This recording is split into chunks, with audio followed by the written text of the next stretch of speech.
What's up, peeps? We're back. As always, I'm your host, Lee Bentz, and thank you so much for joining us for our YouTube edition of the AEW Insider. As I always promise, if there's an AEW pay-per-view coming up, you know I'm going to cover it.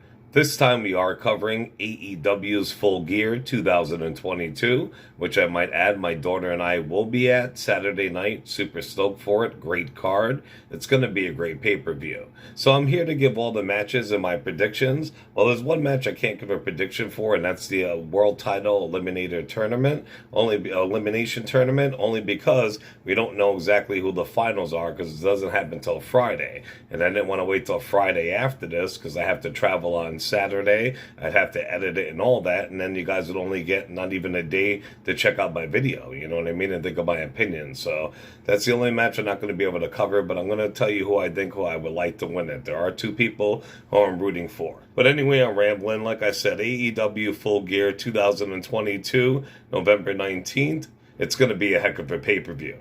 So I don't know what's going to be on the pre-show, the kickoff show. I don't know if they showed it. I didn't see it. I've been watching AEW. But we're going to start with Jungle Boy Jack Perry versus Luchasaurus in a steel cage match. Now, this match should be really good. I've been a big fan of Luchasaurus for years. I'm loving his heel turn. I just wish they used him more. I mean, Jungle Boy needs his redemption. We all know that. But I think it's way too soon to end this feud. So even though he would probably get the win, I'm going to go for Lucha so the story can carry on some more. My pick to win, Luchasaurus. Next up, we have Sting and Darby Allin versus Jay Lethal and Jeff Jarrett.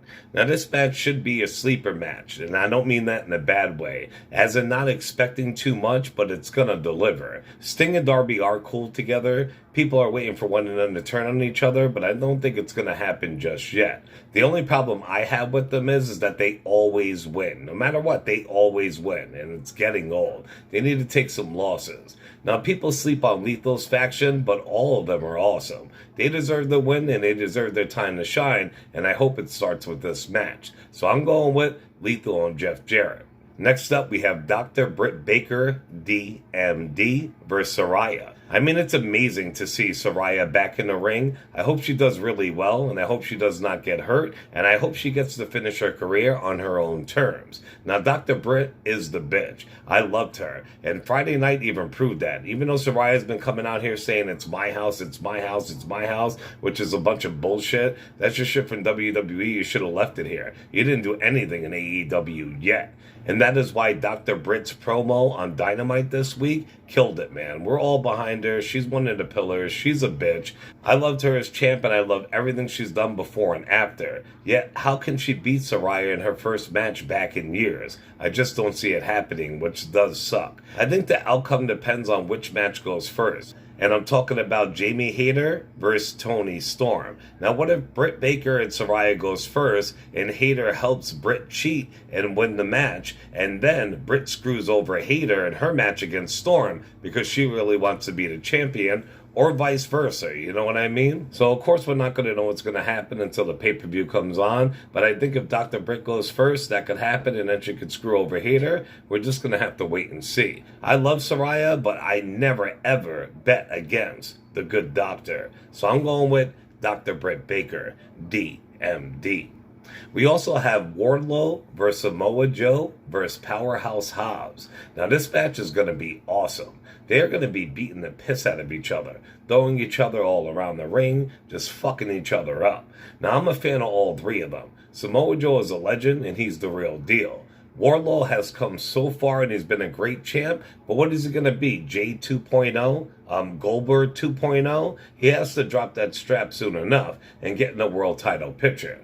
Now, I've been a huge fan of Powerhouse Hobbs since day one, and I still am. Him and Ricky Sparks were the bomb. I was upset when they split up, but both are doing big things on their own. But this time, I think it's Powerhouse Hobbs' time to shine. So I'm going with Powerhouse Hobbs. We have the Ring of Honor Championship up for grabs, which is Bryan Danielson versus the Ocho Chris Jericho versus Cesaro versus Le Sex God Sammy Guevara.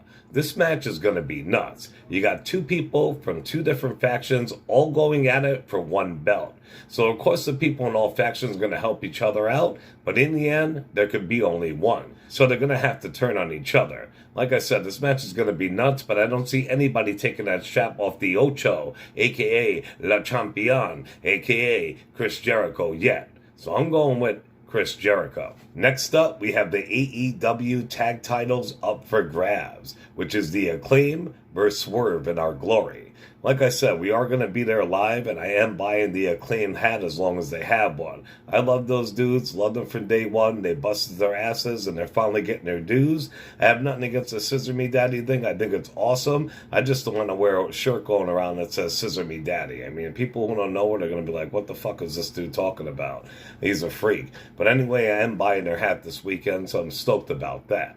Now, I mean, you cannot take anything away from Swerve and Keith Lee at all. But their team up, if you ask me, has not been that great, and they have been beefing for a while. I think this is the match that one of them are going to get fed up and they're going to turn on each other. And you think it would be Swerve, since he's been doing all the dirt, they call him Sneaky Swerve. But I think if there is a turn, which there will be eventually, if not this Saturday, it's going to be Keith Lee, which is going to, their jaws are going to drop. So it's going to be awesome. Imagine a Keith Lee heel. That'd be dope as hell.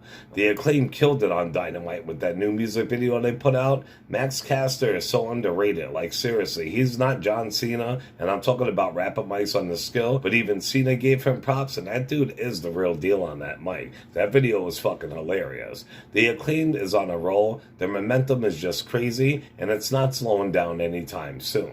So I gotta go with the Acclaim. And last night, they made the announcement that everybody knew that was coming. We have the trio titles up for grabs, which is the Death Triangle versus the Elite. That's right, Kenny Omega and the Young Bucks are back, baby.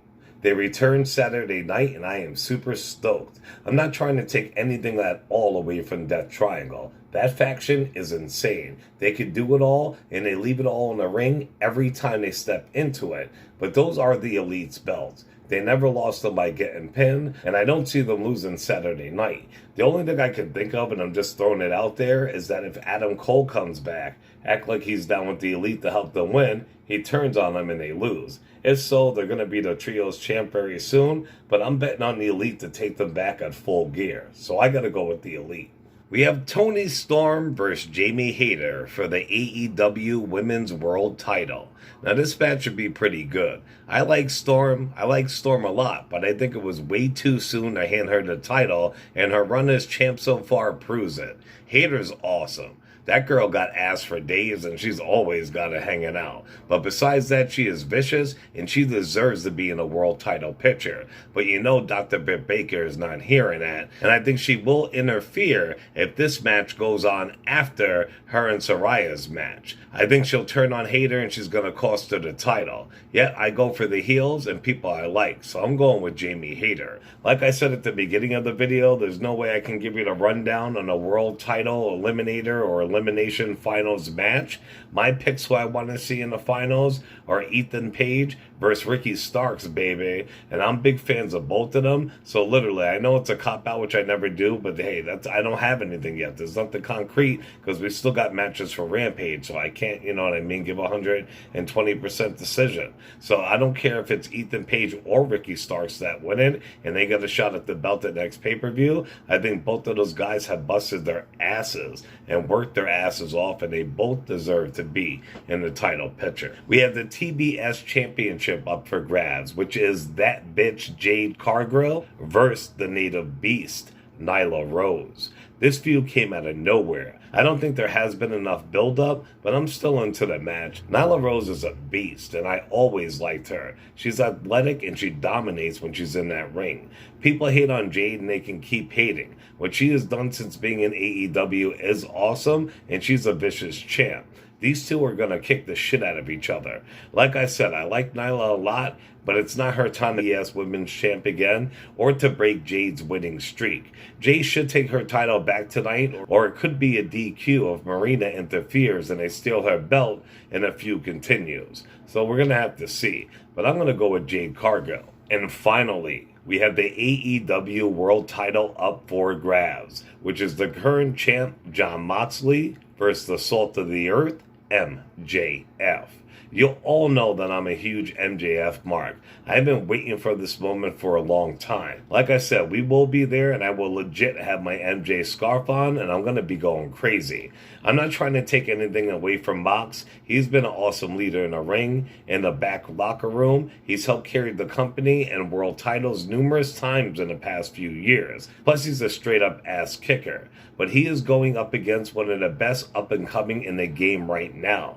MJF is hungry as fuck. My man left until he got paid what he was worth, and you know there was a clause in that new contract that gave him a world title run. Let's hope his championship run begins tonight. So I gotta go with MJF. Why? Because he's better than Mox, he's better than all of you, and you know it. Alright, peeps. As always, I want to thank you so much for tuning into the channel. That's it for this episode. I'm going to be uploading videos live from the event, so definitely keep an eye on the channel so you can see, some real reactions, the crowd, what have you. It's going to be a real good time Saturday night. As always, please follow us on all our social medias. We're on Facebook under the AEW Insider. We got an amazing group, up-to-date wrestling news numerous times a day. There's no drama, no hate. Definitely come join us. And on Twitter, we're under the AEW Insider 1 as in the number 1. As always, I'm your host, Lee Benz, and I want to thank you so much for joining us for this edition of the AEW Insider. Ciao, peeps.